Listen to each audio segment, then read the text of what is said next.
Hello दोस्तों, welcome to my YouTube channel directly study. मैं वसीम स्वागत करता हूं आपका। तो दोस्तों, जैसे कि पिछली क्लास में मैंने हिंदी भाषा के विकास के बारे में आपके साथ में डिस्कस करा था, तो आज हम अपनी दूसरी क्लास में हिंदी के आगे वाले काल, कैसे हिंदी भाषा का विकास हुआ, आज हम देखेंगे इस क्लास में। तो आज हम पढ़ेंगे हिंदी भाषा के कालों को, हिंदी भाषा का कैसे विकास हुआ हम देखेंगे। ये क्लास हमारी यूपीपी, यूपीएसआई, उत्तर प्रदेश लेखपाल जैसे एग्जाम्स के लिए बहुत इंपॉर्टेंट होगी। इससे जरूर एक ना एक क्वेश्चन पूछा जाएगा। ये हमारी यूपीपी, यूपीएसआई, यूपी लेखपाल, और यूपी लेखपाल के लिए तो बहुत ही इंपॉर्टेंट होगी, क्योंकि यूपी लेखपाल हमारा डिस्कस हो चुका है, क्योंकि इसकी 5200 वैकेंसी बता दी गई है सरकार की तरफ से, 5200 प्लस पद। और हमारी यूपीएसआई के भी 5623 प्लस पद बताए गए हैं, जिसमें और यूपीपी के भी हमारे कुछ नए पद बताए गए हैं, 52,000 के करीब, जिनकी वैकेंसी अभी होने वाली हैं, जो सरकार की तरफ से नोटिफिकेशन आ चुके हैं। बस देखना है कि इनकी कब निकलती हैं वैकेंसियां। तो अभी लॉकडाउन चल रहा है, इसलिए आप इस क्लास को पढ़िए और अच्छे नंबर के लिए। तो हमारा आज का जो टॉपिक होगा, हिंदी भाषा के काल। हिंदी भाषा के मुख्यतः 3 काल हैं। तो इसमें मैं बताऊंगा आपको हिंदी भाषा के काल का किस प्रकार से निगमन हुआ या इनका शुरुआत हुआ, मैं इस क्लास में आपको बताऊंगा। 1500 ईसा पूर्व, 1500 ईसा पूर्व भारत में आर्यों का निवास था। आर्यों का निवास था भारत में। आर्यों की जो भाषा थी 1500 ईसा पूर्व, उसका नाम था संस्कृत। संस्कृत संस्कृत को ही हिंदी की आदि जननी भी कहते हैं। भी कहते हैं। इसके बाद यहां से संस्कृत के बाद हमारा जो आगे आया, फिर वो आई हमारी वैदिक संस्कृत। वैदिक संस्कृत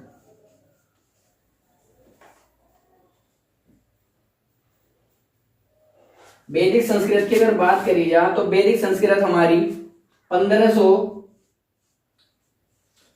से 1000 ईसा पूर्व इसका समयकाल माना गया है। इसके बाद हमारा आता है लौकिक संस्कृत। लौकिक संस्कृत ये हमारी 1000 ईसा पूर्व से 500 ईसा पूर्व तक। इसे मैं आगे जब हिंदी के काल पढ़ाऊंगा तीनों, तो आपसे बताऊंगा किस प्रकार, जैसे कि हमारा प्राचीन भारतीय परिवार हुआ, और हमारा मध्यकालीन हुआ, आधुनिक काल हुआ। मैं इनका समय यहाँ पे लिख दे रहा हूँ, जिससे कि आपको दोबारा से याद हो जाएगा। तो इसके बाद हमारा आता है पाली, पाली भाषा हमारी। इसके बाद आती है हमारी प्राकृत। पाली भाषा की अगर बात करी जाए, तो यहाँ से एग्जामिनर पूछ लेता है। सबसे मैं एक तो मेन पॉइंट हो जाएगा इसका कि आमजन की भाषा कौन सी थी। आमजन की भाषा, ये इंपोर्टेंट है। और दूसरा हमारा हो जाएगा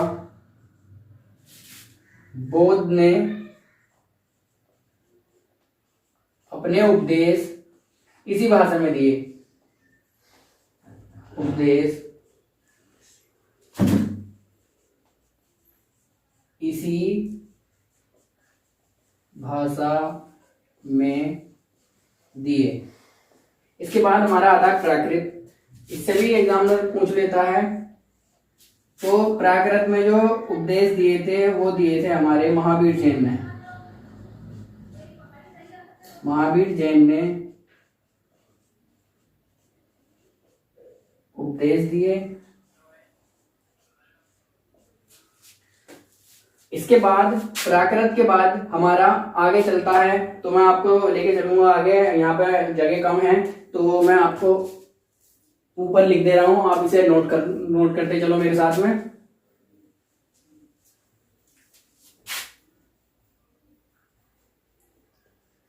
प्राकृत के बाद में आएगा हमारा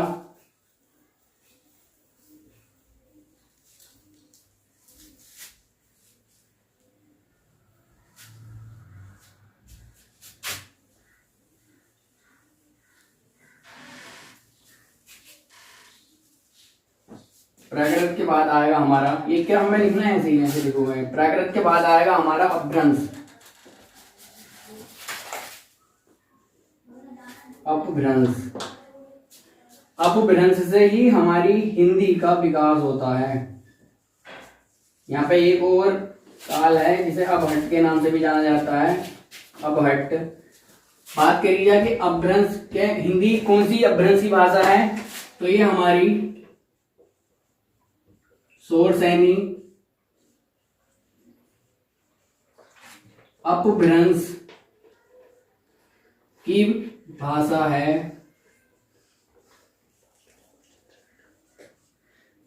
शोरसैनी अपभ्रंश कहां से है, तो ये मथुरा के शोरसैनी प्रदेश ली गई है। शोरसैनी अपभ्रंश से ही हमारी खड़ी बोली का विकास हुआ, जिसे कोरबी के नाम से भी जाना जाता है। और खड़ी बोली को ही आज के युग में आधुनिक हिंदी के नाम से जाना जाता है, आधुनिक हिंदी, जो कि आज के समय में प्रचलित है। तो जैसे मैंने आपको बताया, यहाँ से आपने देखा होगा सर्वप्रथम हमारा जो आया था संस्कृत 1500 ईसा पूर्व में भारत में जो निवास था, आर्य निवास करते थे। आर्यों की जो भाषा थी वो हमारी संस्कृत थी। संस्कृत को हिंदी भाषा की जननी भी कहा जाता है। संस्कृत के बाद हमारा वैदिक संस्कृत आई थी, और उसके बाद हमारी लौकिक संस्कृत, उसके बाद हमारी पाली आई। पाली में मैंने आपको 2 इंपोर्टेंट पॉइंट बताए हैं। आम जन की भाषा हमारी पाली है। बौद्ध ने अपने उपदेश इसी भाषा में दिए। पूछ लेता है एग्जामिनर कि बौद्ध ने किस भाषा में अपने उपदेश दिए, पाली भाषा में। उसके बाद आता है प्राकृत। महावीर जैन ने अपने उपदेश इसी भाषा में दिए, प्राकृत भाषा में। प्राकृत के बाद आता है हमारा अपभ्रंश। अपभ्रंश से ही हमारी हिंदी भाषा का विकास होता है। हिंदी भाषा में अगर और एक इंपोर्टेंट पॉइंट देखे जाए यहां से, मातृभाषा के आधार पर हिंदी की जो रैंक है वो है फर्स्ट। और दूसरा पॉइंट देखा जा जनसंख्या के आधार पर,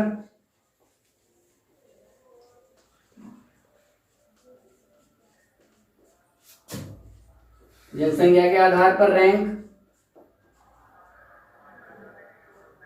तो हो जाएगी हमारी फर्स्ट। तो हमारी दोनों ही रैंक आधार पर, मातृभाषा के आधार पर और जनसंख्या के आधार पर, दोनों ही रैंक फर्स्ट है यहाँ पर। तो आप इसे नोट कर लो। ये क्रम पूछ लेता है कभी कभी एग्जामिनर। हमें पता होना चाहिए कि हिंदी भाषा के कालों का किस प्रकार से निगमन हुआ या इनका वर्णन होता है। मैं आपको, और आगे चलते हैं, फिर बात करते हैं हम हिंदी भाषा की कालों की।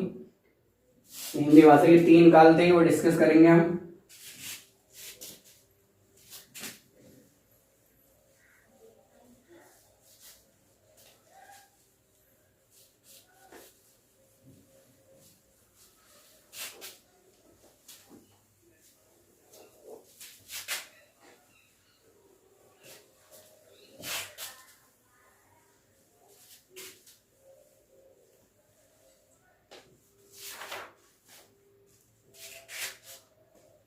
इस क्रम में अगर और 1-2 इंपोर्टेंट पॉइंट देखे जहां महत्वपूर्ण तथ्य है तो मैं आपको बता देता हूं। जैसे कि हिंदी भाषा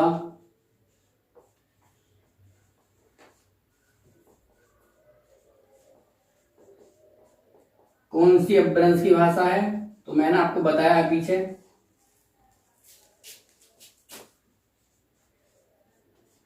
तो आप बता दोगे कि ये शोरसैनी और सैनी अपभ्रंश, शोर सैनी अपभ्रंश की भाषा है। अगर दूसरा देखा जाए,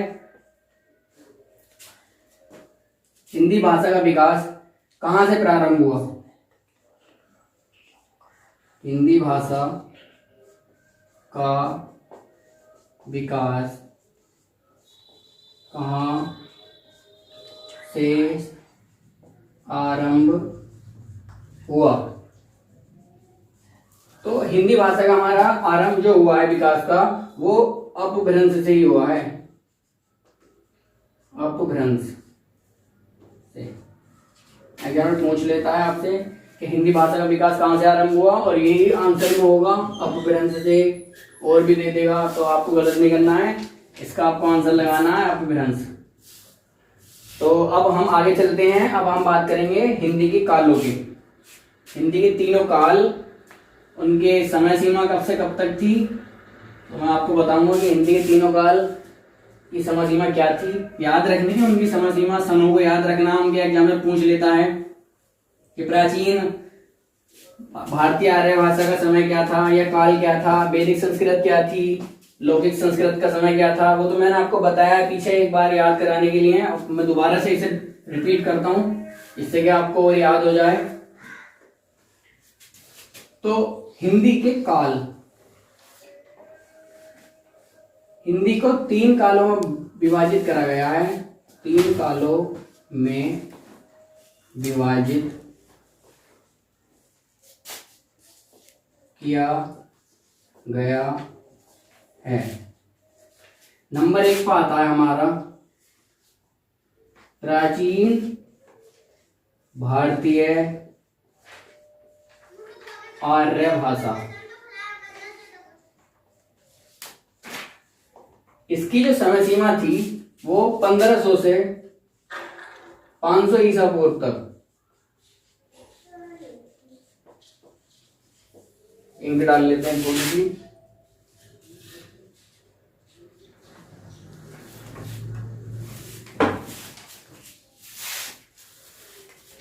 दिखाई कम दे रहा होगा आपको।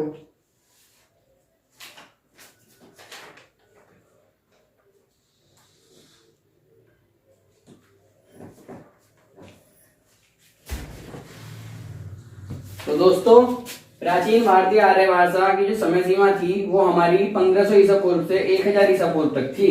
इसमें हमारी वैदिक संस्कृत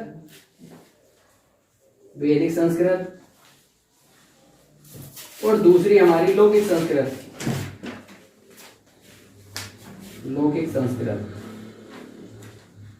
वैदिक संस्कृत का समय सीमा मैंने आपको पीछे बताई थी, 1500 ईसा पूर्व से 1000 ईसा पूर्व तक।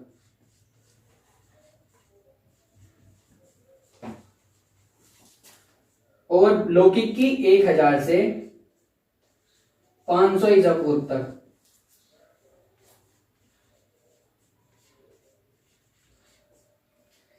ये इसके 2 इंपोर्टेंट हैं, इनकी समय सीमा एग्जामिनर पूछ लेता है कि प्राचीन आर्य भाषा की वैदिक संस्कृत की समय सीमा क्या थी काल की, लौकिक संस्कृत काल की समय सीमा क्या थी। तो आपको पता चल चुका है अब 1500 से 1000 ईसा पूर्व वैदिक संस्कृत, 1000 से 500 ईसा पूर्व लौकिक संस्कृत।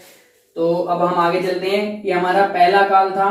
पहला काल की अगर हमारी समय सीमा पूछी जाए तो 1500 ईसा पूर्व से 500 ईसा पूर्व तक। तो हम अब अगले काल की तरफ चलते हैं जिसका नाम है मध्यकालीन भारतीय आर्य भाषा।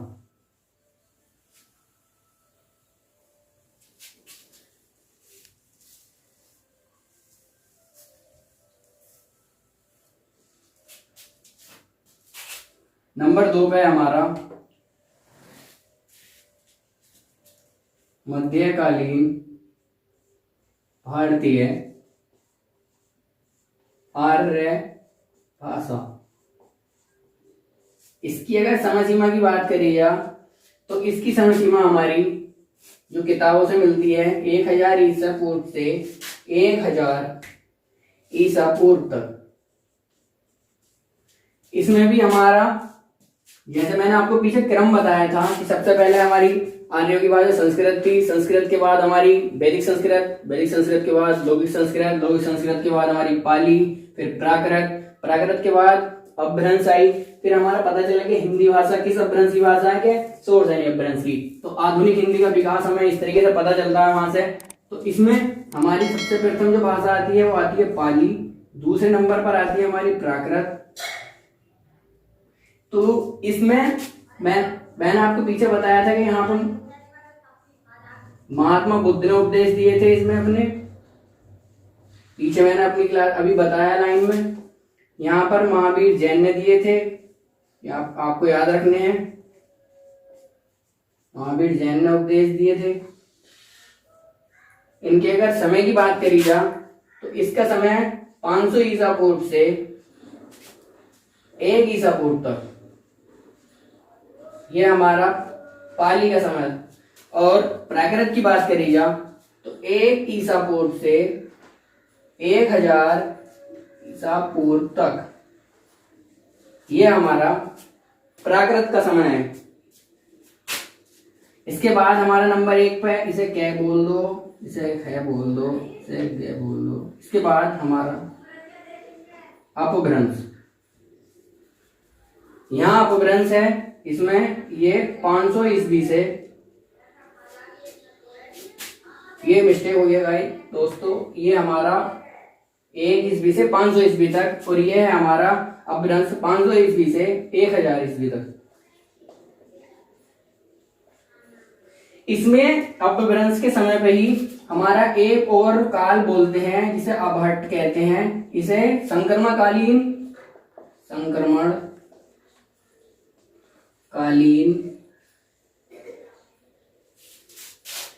भाषा काल के नाम से भी जानते हैं। इसकी जो समय सीमा है वो है हमारी 900 ईस्वी से 1100 ईस्वी तक। ये भी हमारा इंपॉर्टेंट है, एग्जामिनर पूछ लेता है कि संक्रमणकालीन भाषा का समय सीमा क्या थी, या इस काल के हमें समय बताएं, ये काल किन सालों के मध्य था। तो आपको ऑप्शन में मिलेगा 900 ईस्वी से 1000 ईस्वी तक हमारा संक्रमणकालीन भाषा काल था। और ये हमारा नंबर 2 था मध्यकालीन भारतीय आर्य भाषा 500 ईस्वी से 1000 ईस्वी तक। ये सब क्रम से मैं बता रहा हूं आपको। और हमारा अगला होगा आधुनिक भारतीय आर्य भाषा। हम आगे की तरफ चलते हैं, नोट करते रहना मेरे साथ साथ इसे, या याद करते हुए चलो सब अपने। नंबर 3 हो जाएगा हमारा आधुनिक भारतीय आर्य भाषा। आधुनिक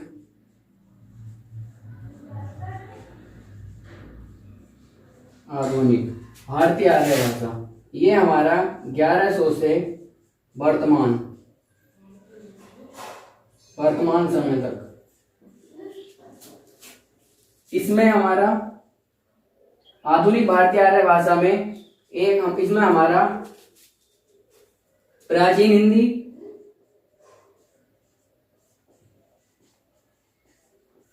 मध्यकालीन हिंदी,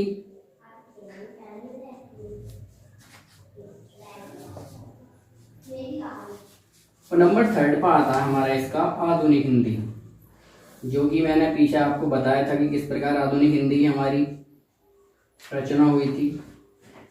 प्राचीन हिंदी का अगर समय देखा जाए तो 1100 से 1400 ईस्वी तक हमारा प्राचीन हिंदी, उसके बाद 1400 से 1850 तक मध्यकालीन हिंदी, और इसके बाद 1850 से वर्तमान आज तक वर्तमान समय हमारा आधुनिक हिंदी का ही युग चल रहा है। इसमें आधुनिक हिंदी का ही उपयोग किया जाता है। आधुनिक हिंदी जैसे हमारी खड़ी बोली हो गई और अन्य भाषाएं हैं जो आधुनिक हिंदी के अंतर्गत आती हैं। तो हमारी खड़ी बोली एक आधुनिक हिंदी भाषा है, जिसे हम कोरवी भाषा भी कहते हैं। दिल्ली में बोली जाती है हमारी, और अन्य उत्तर प्रदेश अन्य प्रदेशों में भी हमारी खड़ी बोली बोली जाती है। तो इसे आप नोट कर लो। मैं आगे चलता हूँ क्लास को लेके अपनी। तो दोस्तों मैंने आपको हिंदी के तीनों कालों के बारे में यहाँ पर बताया है। जिस प्रकार मैंने आपको पहला काल बताया, दूसरा काल बताया, तीनों काल बताए हैं, उनकी समय सीमा भी मैंने आपको यहाँ पर लिख के दी है। तो दोस्तों आपको इसे याद करना है, नोट जरूर करना है, या आप इसका स्क्रीनशॉट लेना रोक के वीडियो को। और दोस्तों मैं आपको अगले वीडियो में लेके चलूंगा प्रमुख अपभ्रंश, कौन कौन से अपभ्रंश में कौन कौन सी भाषाएं बोली जाती हैं, संस्कृत और हिंदी में क्या अंतर है। अगली क्लासों में चलता रहेगा। फिर हम एक नए सिरे से वर्णमाला को लेके चलेंगे जो बहुत ही इंपॉर्टेंट है। हर एग्जाम्स में 2 या 3 क्वेश्चन जरूर पूछे जाते हैं। कैसे वर्णमाला में कौन सा क्या अक्षर है, कौन सा व्यंजन है, कौन स्वर है, इस प्रकार से। तो दोस्तों इस वीडियो को आप लाइक करो, शेयर करो, कमेंट करो, बताएं मुझे वीडियो कैसी लगी। तो दोस्तों मेरे चैनल को ज्यादा से ज्यादा सब्सक्राइब करो और इस घंटे वाले बटन को प्रेस करो, जिससे कि हमारी अपडेट आपको पहले से पहले मिले। Thanks for watching. Thank you.